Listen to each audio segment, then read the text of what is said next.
नीलाञ्जनसमाभासं रविपुत्रं नियमाग्रजं छायामार्तण्डसम्भुतं तं नमामि शनैश्चरम्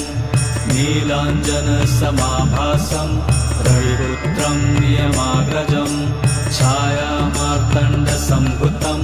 तं नमामि शनैश्चरम् नीलाञ्जनसमाभासं रविपुत्रं नियमाग्रजं